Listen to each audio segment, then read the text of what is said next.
हनुमान चालीसा तो हनुमान का तो मैं रोज ही पाठ करता हूँ, लेकिन एक मैंने बहुत दिन से सोचा था दक्ष मंदिर में जाके हनुमान जी के सामने जो है उनके हनुमान चालीसा का पाठ करूँगा, इसलिए आया मैं। इसका कुछ नहीं है।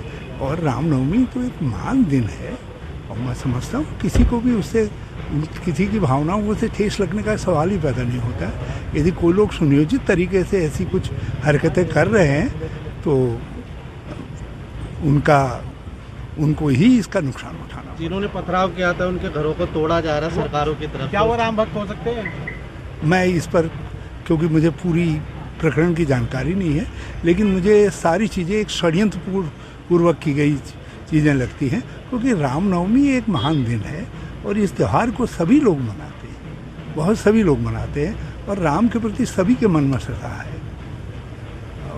मर्यादा पुरुषोत्तम राम कहते हैं, हमारा संविधान ही अपने में मर्यादा का प्रतीक है। आज अम्बेडकर जी का जन्मदिन है, ये मर्यादाओं का संकल्प लेने का दिवस है। तो ये सब चीज़ें यदि मर्यादाएं नहीं है तो सब चीज़ें विखंडित हो जाएंगी। तो ये कोई षड्यंत्र पूर्वक यदि ऐसा कर रहा है तो वो किसी का हित नहीं कर रहा है। विधायकों को मैं समझता हूँ ये सब कागजी बातें हैं, अभी किसी ने कोई ऐसी बात है नहीं। सब एकजुट हैं, सब कांग्रेस में हैं। जब एक अप्रत्याशित हार हुई है तो लोग ये उम्मीद कर रहे थे कि हम जीतेंगे, लोग जीते नहीं, पार्टी सत्ता में नहीं आ पाई, तो थोड़ा सा उसका भावनात्मक असर दिखाई देता है। तो उसको बहुत गंभीरता से कुछ समझने की और चिंतित होने की आवश्यकता नहीं। सर, बीजेपी के जब बड़े नेता आपसे मिलते हैं या फिर आपके बड़े नेता जब बीजेपी के मुख्यमंत्री से जब मिलते हैं तो अटकलें फिर मीडिया पे थोपना कहाँ तक ठीक है? नहीं, मिलना सामान्य तो हो, राज्य के अंदर आपसी शिष्टाचार तो होना चाहिए ना। यदि राजनीतिक दलों में और व्यक्तियों में यदि शिष्टाचार नहीं होगा तो फिर राज्य का तो भगवान मालिक है। तो इसलिए मैं समझता हूँ मिलने में बहुत अटकलें नहीं लगी।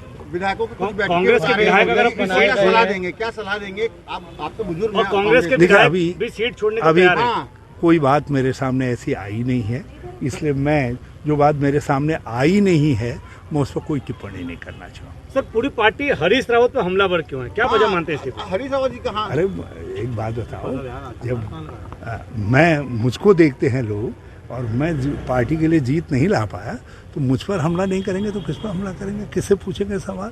तो स्वाभाविक है, पूछा तो उसी से सवाल जाता है जैसे उम्मीदें होती। सर, सबके लिए दुश्मन आप ही क्यों बने? हरीश रावत जी क्यों बने सबके लिए दुश्मन? मैं नहीं समझता कोई मुझे दुश्मन समझ रहा है, लेकिन यदि कोई है तो मैं समझता हूँ आप जैसे मित्र उसको सही राय दे देंगे। सर, आप मानते हैं कि कांग्रेस में वो स्थिति है कि संभाला जा सकता है जो हालात जिस दौर से कांग्रेस गुजर रही है? मैं नहीं समझता कि कोई ऐसी स्थिति है जिसमें संभालने न संभालने जैसी कोई बात है। बाकी थोड़ी बहुत बातें होती हैं, इतनी एक अप्रत्याशित हार हुई है, उसके बाद थोड़ी बातें चर्चा में आती हैं। उन चर्चाओं से मैं समझता हूं कि जो कांग्रेस का वेल विशर है उसको चिंतित होने की आवश्यकता। सर, एक सवाल, उपचुनाव भी होना है, मुख्यमंत्री को लड़ना, क्या कांग्रेस मजबूती से उस सीट पर चुनाव लड़ेगी? बिल्कुल लड़ेगी, बिल्कुल लड़ेगी। और हम समझते हैं कि जो चीज़ हम पहले नहीं कर पाए वो शायद आप करके दिखाएं, तो एक अवसर समझेंगे मुख्यमंत्री के खिलाफ पार्टी का उम्मीदवार खड़ा करके उसको जिताना। सर, हरिद्वार ने भरपूर आशीर्वाद दिया कांग्रेस को, इस बार मिला हरिद्वार को ना कुछ मिला। देखिए, आपकी भी नाराजगी? हाँ सर, ये इस आधार पर नहीं होती है कि जिला या कुछ उसके आधार पर नहीं होती है। पार्टी ने कुछ निर्णय लिया है, निर्णय पार्टी का निर्णय है। सर, जो विधायक अपनी पार्टी बनाने की बात कर रहे हैं उनको क्या सलाह देना चाहेंगे फिर आप? भाई, मुझसे तो किसी ने नहीं कहा। अब मैं उस पर सलाह लिए कहाँ जा सकता हूँ? जो विधायक सीट छोड़ने मुझसे तो मैंने कहा ना, मुझसे तो किसी ने नहीं कहा, तो मैं कहाँ हाथ में सलाह लिए जाऊँ? क्या कोई कांग्रेस का विधायक ही सीएम के लिए कुर्सी छोड़ने को तैयार है, ऐसा भी मानना? मैंने कहा इस तरीके की कोई बात मेरे सामने आई नहीं है, तो मैं अटपट तरीके से इस पर कुछ कहने की स्थिति में नहीं हूँ। और मेरा अपना मानना है, आज भगवान के मैं समझता हूँ कि भाजपा गलत परंपराएं नहीं डालेगी, अपने ही विधायक से इस्तीफा करवाएगी और मुख्यमंत्री लड़ें। अच्छी बात है, अब लड़ना ही है उनको मुख्यमंत्री को चुनाव। सर भगवान के दर पे आए, पश्चाताप करेंगे या फिर प्रार्थना करेंगे? आज प्रार्थना करेंगे।